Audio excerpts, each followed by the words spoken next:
31st night কি জিনিস তুমি জানো? তো ওই যে বলেছিলাম তোমার হুজুর গুগল রে জিজ্ঞেস করো হুজুর 31st নাইট কি জিনিস, অথবা আরো সোজা করে দেই গুগলে যায় সার্চ দাও, লেখো জানুস, লেখো কি লিখবা? জানুস, JANUS, বলো আমার সাথে, JANUS, জানুস লেখে সার্চ দাও, দেখবা 2 মাথাওয়ালা একটা মূর্তি বেরিয়েছে। 2 মাথা, মুখ 2টা, 2 মাথাওয়ালা 2 মুখওয়ালা একটা মূর্তি বেরিয়েছে। দেখবা, সার্চ দিয়ে দেখো, কোনোটার দাড়ি আছে, কোনোটার দাড়ি নাই, নানান রকমের সুরতের আছে, অনেকগুলো আছে। জানুস দেবতা। জানুস কে?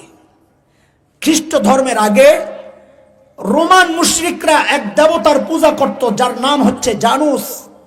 ওই মুশরিকদের বিশ্বাস ছিল সমস্ত ভাগ্যের মালিক হচ্ছে জানুস দেবতা। হিন্দুদের যেমন বিশ্বাস ভাগ্যের মালিককে লক্ষ্মী দেবী, ওই রোমান মুশরিকদের আকীদা বিশ্বাস ছিল তাদের ভাগ্যের মালিক হচ্ছে জানুস দেবতা। 31st নাইট কি জিনিস? ওই মুশরিকরা কি করত জানো? 31শে ডিসেম্বর রাত্রে 12টার আগে তারা ওই জানুস দেবতার পিছনের মুখের কাছে যায়া কৃতজ্ঞতা প্রকাশ করত। কেন? যে এই দেবতা, এই যে বছরে ভালো ছিলাম এটা তো তোমার কৃপায়, কারণ তুমি তো আমার মঙ্গলের মালিক, তুমি তো ভাগ্যের মালিক। যেই না রাত্রে 12টা বাজতো তো তারা সামনের মুখে চলে যেত, সামনের মুখের কাছে যায়া এইবার প্রার্থনা করত, পিছনের মুখের কাছে কৃতজ্ঞতা প্রকাশ করত। গত বছর যে ভালো ছিল, 12টা বাজার সাথে সাথে সামনের মুখে যায়া প্রার্থনা করত কি, ও জানুস দেবতা, আগামী বছর যদি ভালো থাকতে চাই তো তোমাকে খুশি করা লাগবে, তুমি আমাদের উপর দয়া করো, কারণ ভাগ্যের মালিক তো তুমি।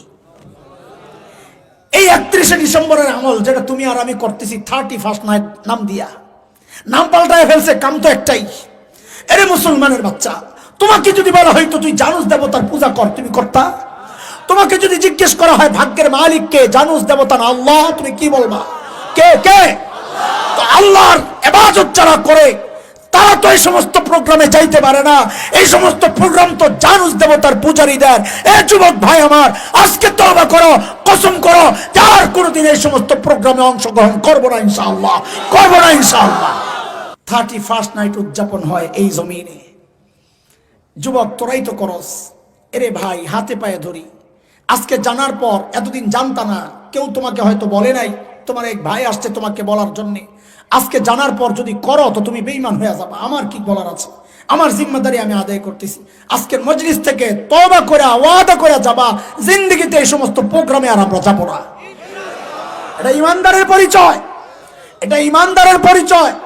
সূরা ফুরকানের মধ্যে আল্লাহ তাআলা ইমানদারের পরিচয় সম্পর্কে বলছেন, ওয়াল্লাযীনা লা ইয়াশহাদুনা যুর, ওয়াল্লাযীনা লা ইয়াশহাদুনা যুর। ইমানদার কারা? প্রকৃত ইবাদুর রহমান, রহমানের প্রকৃত বান্দা কারা? আল্লাহ বলেন আল্লাযীনা লা ইয়াশহাদুনা যুর, যারা মিথ্যার জায়গায় অংশগ্রহণ করে না। মুফাসসিররা বলেন মিথ্যার জায়গা মানে, কোন কোন মুফাসসির বলেন যেই জায়গায় শিরক হয়, শিরকের প্রোগ্রামে কোন ইমানদার অংশগ্রহণ করতে পারে না। কোন মুসলমানের বাচ্চা পূজা মণ্ডপে পূজা দেখার জন্য যাইতে পারে না। কথা বলেন ঠিক কিনা? একটা হাদিস শোনাই, তারপর 31st নাইটের ওই যে পোস্টমর্টেম করবো। পোস্টমর্টেম, কাটা চেরা, ভিতরে কি আছে তো করে একটু খুললা দেখাই। হালুয়া যে খাস, এটা কি হালুয়া না শয়তানের লাড্ডু? এটা তো দেখানো দরকার না, নাকি না দরকার না? আল্লাহর নবী বলেছেন, হযরত আব্দুল্লাহ ইবনে মাসউদ রাদিয়াল্লাহু তাআলা আনহুর রিওয়ায়াত, ইমাম ইবনে হাজার আসকালী রাহমাতুল্লাহি আলাইহি রিওয়ায়াত বর্ণনা করেছেন। নবী বলেছেন, হে মুসলমান খেয়াল করো, নবী বলেছেন, মান কাসসারা সিওয়াদা কওমিন ফাহুয়া মিনহুম, লা হাওলা ওয়ালা কুওয়াতা ইল্লা বিল্লাহ। মান কাসসারা সাওয়াদা কওমিন ফাহুয়া মিনহুম। শুধু রং দেখার জন্য যায় যারা, রং দেখার জন্য বলে আমি তো পূজা করি না, মণ্ডপে যাই দেখি একটু কি হয়, আমি তো শিরিক করি না, একটু যাই দেখি কি হয়, আমি তো ইহুদি নাসারা, ওই যে 25শে ডিসেম্বর গেছে, হ্যাঁ বড়দিন বলে আমি তো বড়দিন উদযাপন করি না, একটু যাই। আল্লাহর নবী বলেন, মান কাসসারা সাওয়াদা কওমিন ফাহুয়া মিনহুম। ভিন্ন ধর্মের মানুষের দল ভারী করে যারা, সেও তাদের অন্তর্ভুক্ত। আরে ঠিক না বলে বলো নাউজুবিল্লাহ। এরপর নবী কি বলতেছেন? আমাদের পূজা, এই সমস্ত শিরকি প্রোগ্রামে দেখবেন কোন কোন নেতা কোন কোন বন্ধুরা একজন আরেকজনকে উইশ করে, শুভেচ্ছা জানায়, জানায় জানায় লা হাওলা ওয়ালা, ঈমান থাকবে না। পূজার শুভেচ্ছা জানাও, ঈমান থাকবে না। শুভ ইচ্ছা, তোমার এই কাজটার প্রতি আমার শুভ ইচ্ছা আছে, মানে কি? নবী বলতেছেন ওমান রাজিয়া বিমান আমিলা কানা শারীকান লিমা আমিলা, আয় লা হাওলা ওয়ালা কুওয়াতা ইল্লা বিল্লাহ। কেউ যখন শিরকের এই কাজে সন্তুষ্টি প্রকাশ করে, নবী বলেন সেও ওই কাজের অংশীদার হয়ে যায়। কারে বুঝাবো এগুলা? কারে বুঝাবো? সবাই গণহারে শুভেচ্ছা জানাইতেছে, গণহারে পূজার শুভেচ্ছা জানাইতেছে, গণহারে বড়দিনের শুভেচ্ছা জানাইতেছে। হাই হাই মুসলমান, হাই হাই মুসলমান, কারে বুঝাবো? 31st নাইট কি জিনিস তুমি জানো? তো ওই যে বলেছিলাম তোমার হুজুর, গুগল রে জিজ্ঞেস করো হুজুর 31st নাইট কি জিনিস, অথবা আরো সোজা করে দেই, আরো সোজা করে দেই, গুগলে যায় সার্চ দাও, লেখো জানুস, লেখো, কি লিখবা? জানুস, JANUS, বলো আমার সাথে, JANUS, জানুস লেখে সার্চ দাও, দেখবা 2 মাথাওয়ালা একটা মূর্তি বেরিয়েছে, 2 মাথা, মুখ 2টা, 2 মাথাওয়ালা 2 মুখওয়ালা একটা মূর্তি বেরিয়েছে, দেখবা, সার্চ দিয়ে দেখো। কোনোটার দাড়ি আছে, কোনোটার দাড়ি নাই, নানান রকমের সুরতের আছে, অনেকগুলো আছে। জানুস দেবতা। জানুস কে? খ্রিস্ট ধর্মের আগে রোমান মুশরিকরা এক দেবতার পূজা করত, যার নাম হচ্ছে জানুস। ওই মুশরিকদের বিশ্বাস ছিল সমস্ত ভাগ্যের মালিক হচ্ছে জানুস দেবতা। হিন্দুদের যেমন বিশ্বাস ভাগ্যের মালিককে লক্ষ্মী দেবী, ওই রোমান মুশরিকদের আকীদা বিশ্বাস ছিল তাদের ভাগ্যের মালিক হচ্ছে জানুস দেবতা। এইবার আসো 31st নাইট কি জিনিস? ওই মুশরিকরা কি করত জানো? 31শে ডিসেম্বর রাত্রে 12টার আগে তারা ওই জানুস দেবতার পিছনের মুখের কাছে যায়া কৃতজ্ঞতা প্রকাশ করত। কেন? যে এই দেবতা, এই যে বছরে ভালো ছিলাম এটা তো তোমার কৃপায়, কারণ তুমি তো আমার মঙ্গলের মালিক, তুমি তো ভাগ্যের মালিক। যেই না রাত্রে 12টা বাজতো তো তারা সামনের মুখে চলে যেত, সামনের মুখের কাছে যায়া এইবার প্রার্থনা করত, পিছনের মুখের কাছে কৃতজ্ঞতা প্রকাশ করত। গত বছর যে ভালো ছিল, 12টা বাজার সাথে সাথে সামনের মুখে যায়া প্রার্থনা করত কি? ও জানুস দেবতা, আগামী বছর যদি ভালো থাকতে চাই তো তোমাকে খুশি করা লাগবে, তুমি আমাদের উপর দয়া করো, কারণ ভাগ্যের মালিক তো তুমি। এই 31শে ডিসেম্বরের আমল যেটা তুমি আর আমি করতেছি 31st নাইট নাম দিয়া, নাম পাল্টায় ফেলছে, কাম তো একটাই। এরে মুসলমানের বাচ্চা, তোমাকে যদি বলা হয়তো তুই জানুস দেবতার পূজা কর, তুমি করতা? তোমাকে যদি জিজ্ঞেস করা হয় ভাগ্যের মালিক কে, জানুস দেবতা না আল্লাহ, তুমি কি বলবা?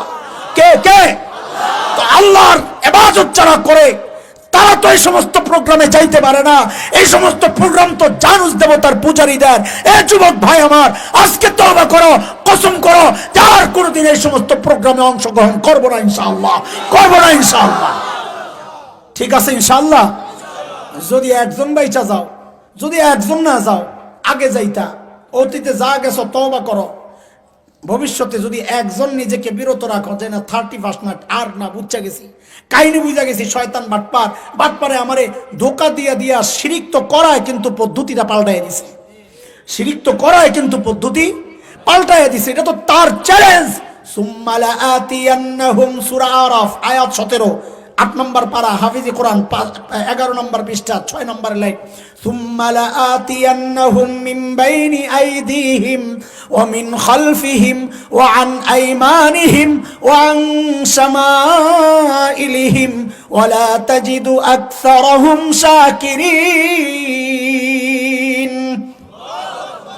আল্লাহ বলেন সূরা আল ফাতির আয়াত 6, ইন্নাশ শাইতানা লাকুম আদুউন ফাত্তাখিযুহু আদুওয়া ইন্নামা ইয়াদউ হিজবাহ লিয়াকুনু মিন আসহাবিস সাঈর।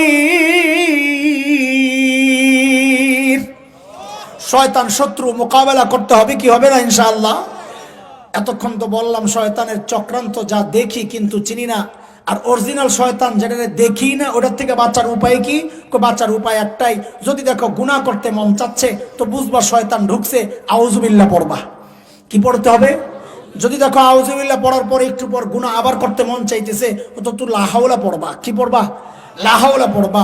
আর কোরআনের কথা সূরা মুজাদালা 28 নম্বর পারার 3 নম্বর পৃষ্ঠার শেষ আয়াতটা 12 নম্বর 13 নম্বর লাইন 14 নম্বর লাইনগুলো পড়লে দেখবা আল্লাহ বলেছেন ইস্তাহওয়াযা আলাইহিমুশ শাইতান ফাআনসাহুম যিকরাল্লাহ উলাইকা হিজবুশ শাইতান আলা ইন্না হিজবাশ শাইতানি হুমুল খাসিরুন। শয়তান যখন হামলা চালায় প্রথম কাজ হচ্ছে, পুলিশ যখন কাউকে গ্রেফতার করে প্রথম কাজ কি? হ্যান্ডকাফ লাগায়। কি লাগায়? হ্যান্ডকাফ লাগায়। শয়তান যখন কাউকে ধরাশায়ী করতে চায় আল্লাহ বলেন তার প্রথম কাজ হচ্ছে ফাআনসাহুম যিকরাল্লাহ, সে আল্লাহর জিকির ভুলাইয়া দেয়, আল্লাহর স্মরণ ভুলাইয়া দেয়, তারপর হামলা করে। এই জন্য শয়তানের চক্রান্ত, শয়তানের হামলা থেকে যদি বাঁচতে চাও সারাক্ষণ আল্লাহর জিকির চালাইয়া যাবা, বেশি বেশি জিকির করবা, তাসবিহ পড়বা, তো শয়তান আর ধোঁকা দিতে পারবে না ইনশাআল্লাহ তাআলা। আল্লাহ তাআলা আমাদেরকে শয়তানের চক্রান্ত থেকে হেফাজত করেন। শিরিক মুক্ত জীবন, বিদআত মুক্ত জীবন, সুন্নতের জীবন আল্লাহ তাআলা আমাদেরকে বানানোর তৌফিক দান করেন, আমিন। যে মাদ্রাসাওয়ালারা এই সুন্দর আয়োজন করে আমাদেরকে জরুরি কিছু কথা বলার এবং শোনার সুযোগ করে দিয়েছেন, আল্লাহ তাআলা এই মাদ্রাসাকে দারুল উলুম দেওবন্দের মতো কবুল ও মঞ্জুর করে নেন।